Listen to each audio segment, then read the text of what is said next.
So, news broke yesterday that former VP Atiku Abacha, a fellow contestant such as yourself, has come out to say he was going to remove fuel subsidy. What's your take on this?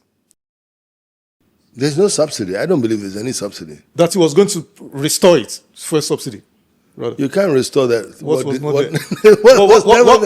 been fed? Because honestly, no one has really gone to the depth of it. Where is this subsidy? If it's an engine, look, if human beings had control of oxygen, I mean, when you go to hospital and they give you oxygen, anything that you need to survive must be freely available and affordable. There's really no subsidy. But so if he made that statement, he belongs to the school of thought that believes there's a subsidy. But I can tell you, because we did this whole subsidy business started in Abacha's time and all that. Yes. Because he was a proponent. I'm actually surprised that not many know that about your role in the Economic Council of Abacha. I'm really surprised. People think my life started as governor. Exactly. Exactly. Know? We used to advise him, you cannot take your natural resource, process it abroad, and bring it back in. Meanwhile, you have the refineries. That are right? horrible. So that's where the money started coming in. Because nobody talks about the other byproducts. Are we selling it to mitigate the price? We're not. We're selling, this is the cost of petrol. I'm giving to, it's more expensive in Cameroon. It's more expensive in Niger. They don't have what we have. Exactly. And even if they had, we are using it as a catalyst for development. For productivity. So if, for instance, you're building a road between one community to the other, you may not charge toll on the road because it creates productivity, even if it's a farm road. Yes. It allows you to take. Yes. So let's not look at the things that contribute to the productivity in life as things that you've got to charge and make money. Not everything you make money off. It's a catalyst. I like the word catalyst. I like that word. Okay, so it's for you, the issue of restoring subsidy doesn't even exist because from the beginning it's a scam. The scam. It never existed. Interesting. Okay, let's go to politics. Are you worried that the 2027 elections may be rigged against you? Do you have? Well, there are two things. First of all, we have the primaries behind us. Am I worried? Yes, I'm worried. I'm worried not even because I think it will be rigged. I think the opposition will rig itself out. Oh, really? Out of stupidity. Wow. I mean, cheat me once, shame on you. Cheat me twice, shame on me, right? You lost it in 23 because you were a factionalized. Look, the two main hedgehogs in 2023, one was in 18, one was running mate to the other. Yes. They split. 2019. They couldn't find a way of coming together. The entire opposition, whether you call it NNPP at the time, so you had Rabiu Kwankwaso, my friend, 99 said. You had Obi is not our set. Obi is 20. Of course, 2006 or something. Yeah. Then you had Atiku, Vice President Atiku, who's our set also. Couldn't we just sit down? Only one person is going to be president. I'm not running this race because I believe I must be president. I'm running this race because I think the best ideas or options should be put forward. Let's debate these things. Let's not just accept that, because every pseudo-economist, and a lot of them propped up after SAP, 1985. Structural adjustment. Yeah, structural adjustment. We should liberalize our market. Those people have ruined the economy. Listen, if you and your house helps or support start going to the same shops, there's something wrong somewhere, right? Water finds its level. Our level is West and Central Africa, Sub-Saharan Africa. We can't compare ourselves with China, right? So, but the point here is that coming back to elections, even if the APC did nothing, right? They're the party in power. Yep. If there's a problem on that day, the IG of police will not go to any of the contestants. He'll go to the president.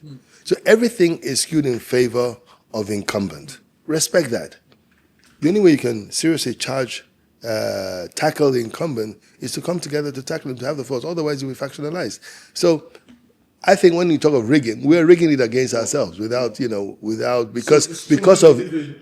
of our ego. We need to come together. If you really want to take out, look, Bola Tinubu is not the average politician. right? In the mold of Jonathan. Well, you said it. I didn't call anybody's name. All I know that he is not the mold run-of-the-mill politician, right? So you don't go to fight a lion who also has horns. No, listen to this. Can you imagine a lion with a horn? Yes. Right? It's already a dangerous animal. Absolutely. Then you now give it a horn and you say, go and fight it with knife and fork. Wow. You'll be the dinner. Wow. So let's get real. Let me put you on the spot, Your Excellency. I've sat down here with surrogates of leading contestants. There's this particular candidate that some of the surrogates are saying it's either him or nobody else. What do you say to these people? Surrogates are like sycophants most of the time. Because if it's not him, that same surrogate that says it's either him or no will run to the next person. Wow. We see it already happening today. I don't want to call names, but there are people who were with Atiku, right? Today they're working for Tinubu. So, no. A proper surrogate is your truth teller. Oga, this is what the people think. You sit around yourself, you ask yourself, opposition, what are our objectives? If the objective is to replace APC, fine. That is a common objective of the opposition. There's a political order in Nigeria, North and South. Yes. Do we want to jettison that political order in order to achieve our objective? Yes. Right? Yes or no?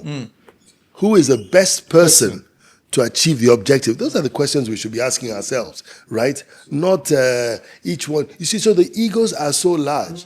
Either me or let it go back to. So what was the objective? The objective must always be ahead of us. The tail cannot wag the dog. Let me put you on the spot again, Your Excellency. So, if you had the power to, of course, don't put yourself, who would you recommend for others to rally around? Who has the best chances of defeating Tinubu? That's the sad thing. We don't talk of policies. Half of our conversation here, I talked about health, what you could do. Yes. I talked about education and all that. All they do is just abuse. So I don't know, I wish there would be a presidential debate. I know it will be called for, but I don't see the incumbent attending because he didn't attend the last one when he was a candidate. So I don't see it happening. But it's difficult to say, I'm going to support this fellow because what does he stand for, right? So we haven't seen their manifestos yet. Okay, so. Let's go into a bit of history. And I must say, when I read through your bio, I was really mightily impressed. Really? Corona School. That was Yan Ajebota, a classic Ajebota, Corona School. And I actually... Did you grow up in Lagos? Yes, of course. Okay. I was born at Ibadan, raised in Ibadan, but I went to Lagos. Yeah, was where everything was happening. Lagos boy, exactly. Everything was happening in Ibadan. And I regretted not going to IC or KC. ISI, exactly. GSI, UI. Exactly, Lola College. I went to Lola College. All the intellectuals were in Ibadan. Exactly. So I thought you would go to KC. Drifted. I thought you would go to KC or IC, but you already mentioned why you didn't go there. Yeah, my admission was to KC, but school was to start on Monday. Yes. On Thursday, I was switched. Anyway, your dad, I mean, you had, like I said, you're an Ajebota because you are highly privileged. Your dad was you have to define Ajebota. Your dad was the second longest serving DG of the Nigerian Customs Service.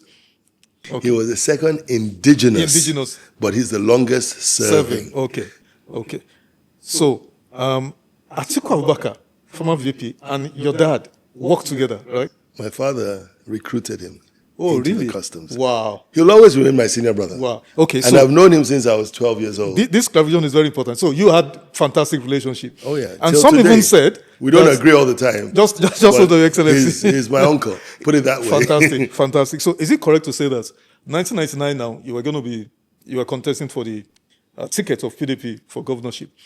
John Opa was also scoring off against you, and I think he was actually going to win, but then Atiku stepped in, cleared the path, smoothed the 99. way. Yes, 1999. No. And then financed and did all of those.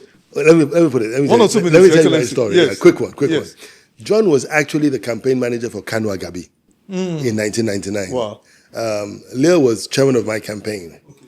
And Leo came up with a brilliant idea that the only way to cripple Agabi is take the brain away from his campaign organization, which was John. So we offered him running mate. right? And he didn't trust us. So You ran against Ken Nnamani. oh yeah. Oh, wow. Yeah, it was a David and Goliath thing, because Kanu was the establishment man. All the guys, MT Mbu, the Joseph Wyas, all those people, Tony Yes, Mbu, Tony yes. Ani, and all that, they were Anthony supporting Ani- him. Anto- We were Wow. the Young Turks. We were like Exactly. the ragtag army and all that, and it was exciting for us. And we were in our 30s. So Lil said, we need Obubra. It's very important. If you look at the calculation and all Population that. density and all. And yes, we have a part of it, but we need to get at least a quarter of the votes there. So who is a strong person from Obubra? Of course, it was John Okpa. So we went to him, offered him running mate and all that. He didn't trust us. So he made us print posters with his face on it, everything. Was okay. And to be fair to him, was a very hardworking and dedicated person. Of course, in office, he had already started seeing himself eventually Taking as over from governor. you. No problem with that. But in 2002, he started really nursing this thing. And he seemed to be in competition with Lil. And I said, John, look, I'm going to run in 2003. You guys are asking for inheritance before I die. Allow me to die Let me first. die first. But it got so strenuous, right? They were backbiting each other. John was now putting together his own. Wow. And he accused me of not taking his side, literally. And I said, there are no sides to take, because the elections we're talking about is Still 6 ahead. years ahead. Exactly. Right? And we don't even know if we'll be here tomorrow. Exactly. So relax, John, anything can happen. But John was really boisterous, had Wow. too much energy in that small body. So it wasn't working well for him. And he was going to run with me for my second term. Lil, at that time, had indicated that he was interested, but it was in passing. He was actually in a car. We were driving somewhere, and he said, Gov, I'm thinking of 27. No problem. I won't be there, so I can't be there, But John got so hung up on it and felt he wasn't being protected and left the party and joined the other party. APC or something. What's it called now? AMP. AMPP or something like that. He joined them, and I said, you cannot remain my deputy. How are you going to chair a cabinet meeting? Jump ship. You are from another party. Exactly. It won't work. Wow. So I called the House of Assembly, explained this to him and all to them. He was eventually impeached. He tried to run in 23. He didn't make it. I think, to be fair to him, he came back and he apologized to me and all that I wasn't the one that offended him. He just felt unprotected. But unfortunately, he passed. So, what's this relationship between you and Atiku up till now? No, very cordial. Very cordial. If I see him, I give him his respect. Fantastic. You must give him something. You can't be running for an office for 30 years and you're still doing it. Fantastic. You must believe in your ability to get it done. He started running in 1993. Fantastic. Exactly. Last question, because we're in a book titled How to Win Elections in Nigeria by Seun Oloketui. You recounted how General Babangida had said to President Obasanjo that this guy cannot become president and all of those. Is that correct? Because you said they went somewhere. I'm retelling a story that was told to me. Okay, not that you heard. I was not a witness. Uh-huh. In that story, there were 5 people who could be a witness to this event. Vice President Atiku, President Babangida, President Obasanjo, President Abdul Salam Abubakar, and General Guzo. And the story was simple. It was President Obasanjo that told me. They approached them, they had what they call the G4.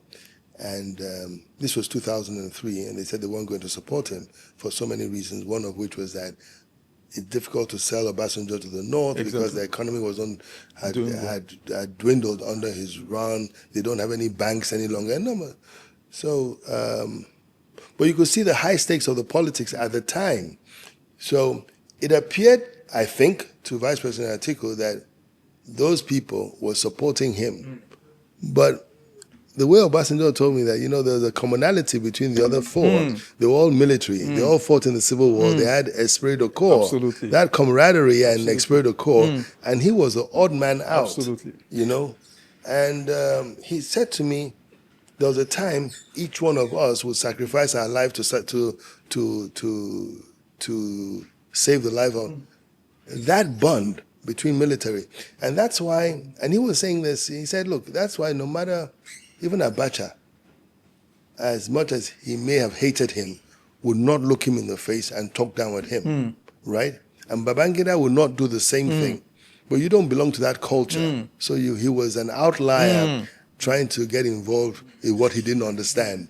That's really, but it was a story I was saying because the issue was that the story was like IBB said, "Oh, I forgot something in your office." Yeah, that actually happened. He took him back and said, "No. The point is that he followed Obasanjo into the ante room, and then he told whatever." So the question was, people are saying, "How did you hear what was said between it?" was told to so me. at least now you clarified it. Your Excellency, I think we've come to the end of this. It's been a very riveting, highly exciting engagement, and I hope we can actually do this. I see the media, they just want... sound bites. Not just sound bites. They're looking... Surface level. You know, when the likes of... Shehu Channels and Charles and they're looking for content for their program. When they come to me and put pressure and say, "You're looking for content. You have an hour to fill," right? Yes. I actually said to Charles once, I said, "Charles, you should be paying me for this." He laughed. He said it's mutual, that we give you publicity and we get content. I mean, but it's important we speak up. There are too many gaps in our history.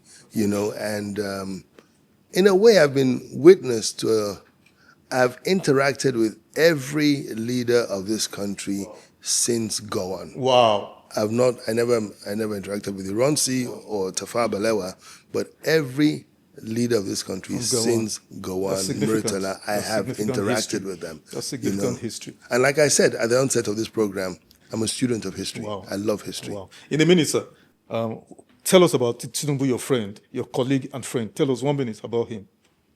Very interesting human being.